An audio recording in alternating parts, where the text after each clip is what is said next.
ईमान के खातिर अपनी जान कुर्बान करने वाली एक दिलेर खातून जिसने मूसा अलैहिस्सलाम की परवरिश की और बचपन में उन्हें फ़िरौन के जुल्म जबर से बचाया। लेकिन जब उस खातून ने अल्लाह पर ईमान लाया तो फ़िरौन ने उसके साथ क्या सलूक किया और ऐसा क्या हुआ कि इस खातून को दुनिया की अजीम तरीन औरत का लक़ब दिया गया।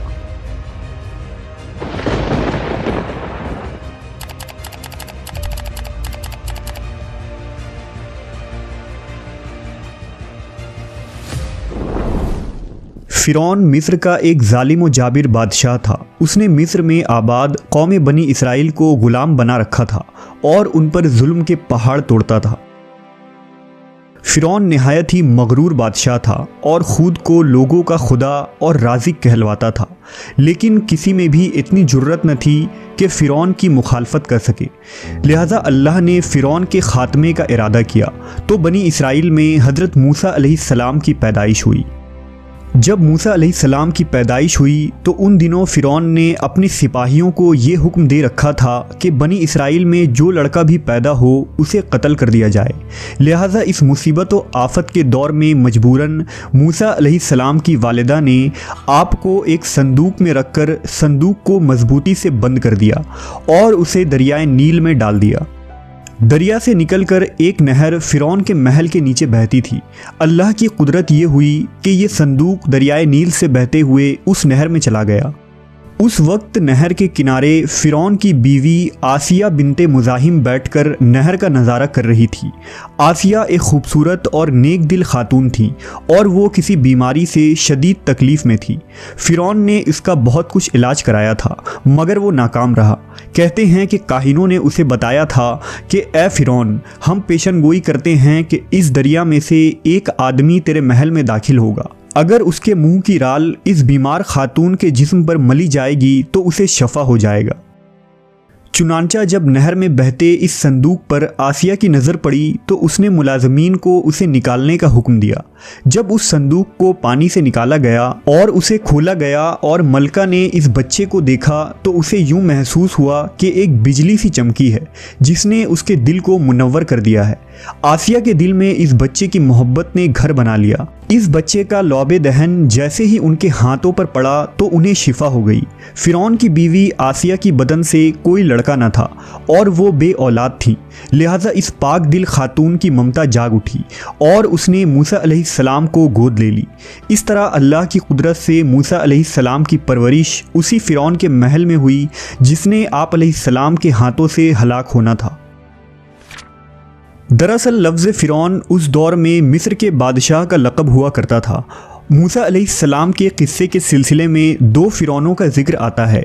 एक वो जिसके ज़माने में आप पैदा हुए और जिसके घर में आपने परवरिश पाई, और दूसरा वो जिसके पास आप ईमान की दावत और बनी इसराइल की आज़ादी का मुतालबा लेकर गए और जो समुंदर में गर्क हो गया। लिहाजा बीबी आसिया का खाविंद जिसने मूसा अलैहिस्सलाम को अपने महल में रखा, इस फ़िरौन का नाम रामेसस सानी बताया जाता है। दरअसल बीबी आसिया रयान बिन वलीद की पोती थी। रयान बिन वलीद वही बादशाह था जो यूसुफ अलैहिस्सलाम के दौर में अजीज़ मिस्र था और उसने हज़रत यूसुफ पर ईमान भी लाया था।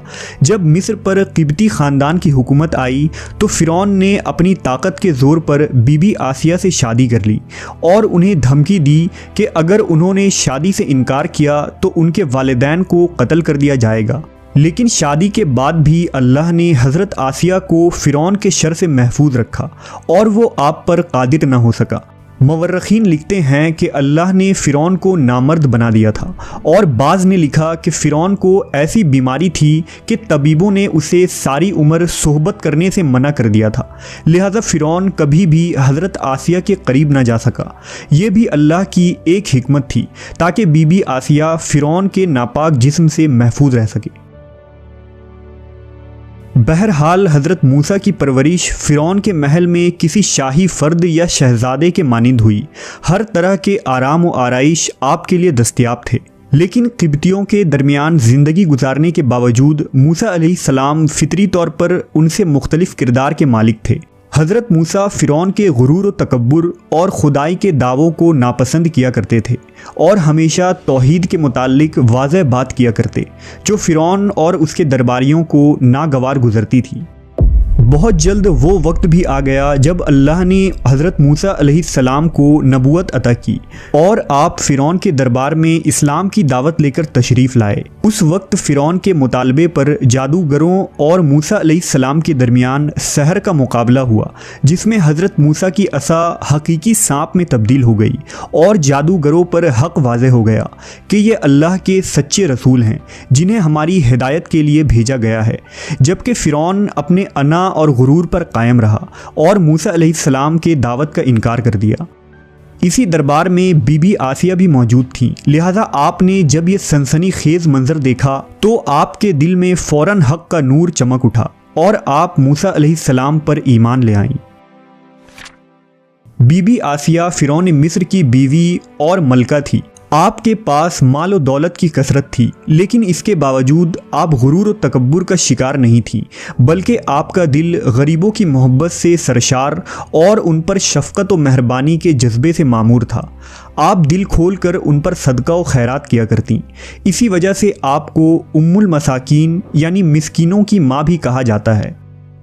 चूँकि बीबी आसिया अपने शौहर रामेसस के मजालिम को भी खूब जानती थीं, इसलिए अपने ईमान का इजहार न किया। आप छुप छुपा कर एक अल्लाह की इबादत किया करती और अल्लाह से ये दुआ करती कि ए अल्लाह, मुझे फ़िरौन और उसके अमल से निजात दे, मैं उसके कुफरिया हरकतों से बेजार हूँ। हज़रत आसिया खुफिया तौर पर मूसा अलैहिस्सलाम के खुदा की इबादत करती और दुआ व इस्तिग़फ़ार में मशगूल रहती। यहाँ तक कि फ़िरौन को एक दिन आपके ईमान लाने की खबर हो गई। उसने एक रोज़ अपने दरबारियों से कहा, क्या तुम लोगों को मेरी बीवी की कुछ खबर है? तुम लोग उसके मुताल्लिक क्या जानते हो? सब ने बीबी आसिया की बड़ी तारीफ़ की और उनकी भलाइयाँ बयान की। फ़िरौन ने कहा, क्या तुम लोगों को नहीं मालूम वो मेरे सिवा दूसरे खुदा को मानती है? लिहाजा फ़िरौन ने हज़रत आसिया को दरबार में बुलाया और उनसे दरियाफ्त किया कि तू किसे अपना माबूद मानती है। हज़रत आसिया ने दिलेरी और जज्बा ईमानी से जवाब दिया कि मैं मूसा के रब पर ईमान रखती हूँ, जो मेरा, तेरा और हम सब का खुदा है। फ़िरौन इस बेबाक जवाब पर गज़बनाक हो गया और बहुत जल्द पूरे शहर में इस बात की शोहरत हो गई कि फ़िरौन की बीवी और मलका ने फ़िरौनी तौर तरीके को ठुकराते हुए दीन मूसा कबूल कर लिया है। पहले तो फ़िरौन ने बीबी आसिया को समझा बुझाकर, तरगीब दिलाकर और डरा धमकाकर मूसा अलैहिस्सलाम के दीन को छोड़ने को कहा, लेकिन जब उसने हज़रत आसिया के चट्टान जैसे मजबूत ईमान और जज्बे को देखा तो उसने जुल्म व बर्बरियत से काम लेने की ठान ली। फ़िरौन ने अपने अहलकारों को हुक्म दिया कि आसिया को तपते हुए रेगिस्तान की धूप में लिटा दिया जाए, लिहाजा आपको शदीद गर्मी में रेत के तपते मैदान में छोड़ दिया गया। फ़िरौन उस जगह दौरा करता रहा और कहता रहा कि अब तू बाद आ जा, अगर तूने मेरी बात मान ली तो महल की शाही ज़िंदगी और आराम व आराइश तेरी मुंतज़िर है। मगर हज़रत आसिया पर इसका कोई असर न हुआ, क्योंकि आपको जन्नत के उस लाफ़ानी मोहल्लात पर ईमान था जो अल्लाह ने उन्हें अता करने का वादा किया था। जब फ़िरौन ने हज़रत आसिया की साबित कदमी को देखा तो उसने आपको शहीद करने का फ़ैसला कर लिया। उसने अपने सिपाहियों को हुक्म दिया कि बड़ी से बड़ी चट्टान कहीं से उठा लाओ और आसिया को चित लेटाओ और वो चट्टान उस पर गिरा दो। लिहाजा जब ये लोग पत्थर लाए और हज़रत आसिया को लेटाया गया तो आपने आसमान की तरफ निगाह उठाई तो परवरदिगार ने हिजाब हटा दिए और जन्नत को और वहाँ जो महल उनके लिए बनाया गया था उसे उन्होंने अपनी आँखों से देख लिया। आखिरकार उस पत्थर को आप पर गिरा दी गई और आपकी रूह परवास कर गई। हज़रत आसिया के फ़ज़ाइल अहादीस मुबारका में कुछ इन अल्फाज से आए हैं कि रसूलुल्लाह सल्लल्लाहु अलैहि वसल्लम ने फरमाया, मर्दों में से तो बहुत से दर्जा कमाल तक पहुँचे, लेकिन औरतों में से सिवाय फ़िरौन की बीवी आसिया और ईसा अलैहिस्सलाम की वालिदा मरियम बिनते इमरान के और कोई औरत दर्जा कमाल तक नहीं पहुँची। इस तरह एक और रिवायत में आता है कि आप सल्लल्लाहु अलैहि वसल्लम ने फरमाया, जन्नती औरतों में सबसे अफजल खदीजा बिनते खवेल्द, फ़ातिमा बिनते मोहम्मद और फ़िरौन की बीवी आसिया बिनते मुज़ाहिम और ईसा अलैहिस्सलाम की वालिदा मरियम बिनते इमरान है। एक रिवायत में आता है कि बीबी आसिया का निकाह जन्नत में हज़रत मोहम्मद सल्लल्लाहु अलैहि वसल्लम से होगा। लिहाजा रिवायत है कि रसूलुल्लाह सल्लल्लाहु अलैहि वसल्लम ने फरमाया, जन्नत में मेरा निकाह मरियम बिनते इमरान, मूसा की बहन कुलसूम और फ़िरौन की बीवी आसिया के साथ होगा। हमने देखा कि हज़रत आसिया ऐसी हुकूमत के साथ, ऐसे दरबार के अंदर इस कदर माल व दौलत, इताअत गुज़ार ग़ुलाम और कनीज़ों के साथ में एक बेहतरीन ज़िंदगी थी, लेकिन उन्होंने हक़ को कबूल किया और मूसा अलैहिस्सलाम के दीन पर ईमान ले आई। हालांकि उन्हें मालूम था कि ईमान लाने की वजह से उनकी तमाम खुशियाँ और मकाम व मनसब छिन सकता है, यहाँ तक कि जान भी जा सकती है, लेकिन आपने हक़ को कबूल किया और अपने गुज़श्ता आमाल पर तौबा कर ली। बिलाशुबा तौबा करना और ईमान पर मजबूती से कायम रहना कोई आसान अमल नहीं, लेकिन जो शख्स भी इस दुनिया की मुश्किलात से गुज़र कर अल्लाह की इताअत करेगा और इंसानों के बजाय अल्लाह से डरेगा तो आखिरत में उसके लिए बेहतरीन लाफानी ज़िंदगी है।